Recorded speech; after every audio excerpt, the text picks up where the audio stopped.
વનતારાના મામલાએ વેગ પકડતા વાતચીત supreme court સુધી પહોંચી છે। સુપ્રીમ કોર્ટના ભૂતપૂર્વ જજ જસ્ટિસ ચેલમેશ્વરના અધ્યક્ષપદ હેઠળ એક ખાસ તપાસ ટુકડીની રચના કરવામાં આવી છે।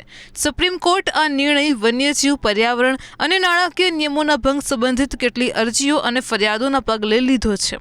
સુપ્રીમ કોર્ટ દ્વારા રચવામાં આવેલી એસઆઈટીમાં જસ્ટિસ રાઘવેન્દ્ર ચૌહાણ, ઉત્તરાખંડ અને તેલંગાણા હાઈકોર્ટના ભૂતપૂર્વ ચીફ જસ્ટિસ, મુંબઈના ભૂતપૂર્વ પોલીસ વડા હેમંત નાગરાલે અને કસ્ટમ્સ ડિપાર્ટમેન્ટના એડિશનલ હેડ આરઆરએસ અનિલ ગુપ્તાનો સમાવેશ કરવામાં આવ્યો છે।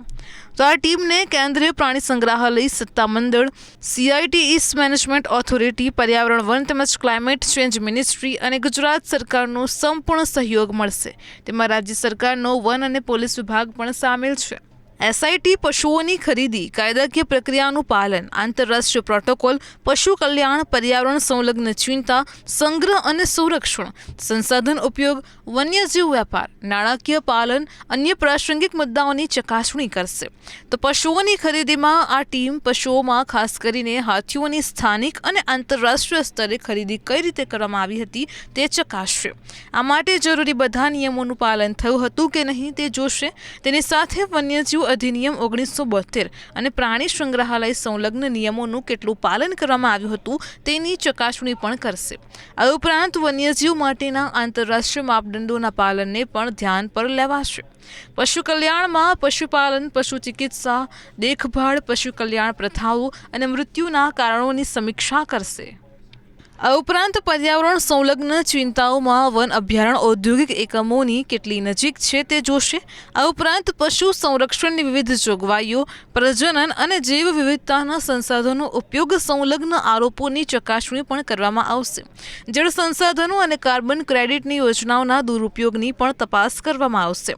વન્યજીવને લગતી તસ્કરીને લગતા પાસા પણ ચકાસશે। તો પશુઓની ખરીદીમાં નાણાકીય ગેરરીતિ થઈ હોય તો તે પણ જોવાશે।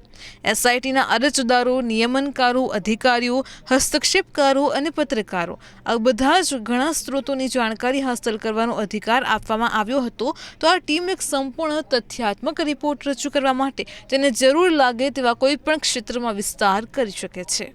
સુપ્રીમ કોર્ટે ગુજરાતમાં જામનગર સ્થિત વન્યજીવ રેસ્ક્યુ સેન્ટર વનતારાની તપાસ માટે એક તપાસ ટીમની રચના કરીને તેના ઉપર વનતારાએ પ્રતિક્રિયા આપી છે। આ ઘટનાક્રમ અંગે વનતારાએ જણાવ્યું હતું કે અમે સુપ્રીમ કોર્ટના આદેશનો સ્વીકાર કરીએ છીએ અને તેનું સન્માન કરીએ છીએ। વનતારા પારદર્શિતા, કરુણા અને કાયદાનું સંપૂર્ણપણે પાલન કરવા માટે પ્રતિબદ્ધ છે। અમારું મિશન અને ધ્યાન પશુઓના બચાવ, પુનર્વાસ અને દેખભાળ પર કેન્દ્રિત છે।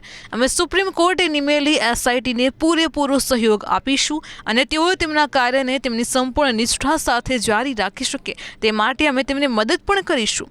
તેમાં પશુઓના કલ્યાણને હંમેશા સર્વોપરી રાખવામાં આવશે। અમે ફક્ત અનુરોધ કરીએ છીએ કે આ પ્રક્રિયાને કોઈ પણ પ્રકારની અટકળો વગર અને અમારી સેવા મેળવનારા પશુઓના સર્વોત્તમ હિતમાં આગળ વધવા દેવાય। આમ અંબાણી કુટુંબ દ્વારા નિર્મિત વનતારા દેશનું પ્રથમ પ્રાઇવેટ પ્રાણી સંગ્રહાલય છે। વન્ય પ્રેમીઓ આ પ્રકારના ખાનગી પ્રાણી સંગ્રહાલયનો પહેલેથી જ વિરોધ કરતા રહ્યા છે। તેઓનું માનવું છે કે પ્રાણીઓને કુદરતી રીતે જ વિચારવા દેવા જોઈએ અને તેમના અભયારણ્યો પણ કુદરતી રહેવા જોઈએ। આ પ્રકારના પ્રાઇવેટ માલિકીના જંગલો કે પ્રાણી સંગ્રહાલયો ન હોવા જોઈએ। તેના કારણે પશુઓને અકુદરતી સ્થળાંતર થાય છે, તેમને તકલીફ પડે છે। આ ઉપરાંત આ પ્રકારના સંગ્રહાલયોની છૂટ મળે તો પશુ તસ્કરીને પણ વેગ મળી શકે છે। આ બાબતોને આગળ ધરીને વનતારા જેવા પ્રાણી સંગ્રહાલયોનો પશુ પ્રેમીઓ અને નિસર્ગ પ્રેમીઓ તથા પ્રકૃતિવિદો ભારે વિરોધ કરી રહ્યા છે। તેઓનું માનવું છે કે વન્યજીવ આ પ્રકારની લેવેચ કરાતી પ્રોડક્ટ નથી કે તેનો વેપલો થાય। તેમને કુદરતી અને નૈસર્ગિક વાતાવરણમાં જ રહેવા દેવા જોઈએ। આ પ્રકારના પ્રાણી સંગ્રહાલયો કે અભયારણ્યો તેમના બહુમૂલ્ય જીવનનો વિનાશ નોતરી શકે તેમાં પણ સુરક્ષામાં ધ્યાન ન રખાયું તો સ્થિતિ વધારે બગડી પણ શકે છે। માનવીને પોતે પણ એક સ્થળેથી ઉખડીને બીજા સ્થળે સેટ થવામાં તકલીફ પડે છે, તો પછી પશુઓની સાથે આ પ્રકારે વર્તાવ ન કરવો જોઈએ।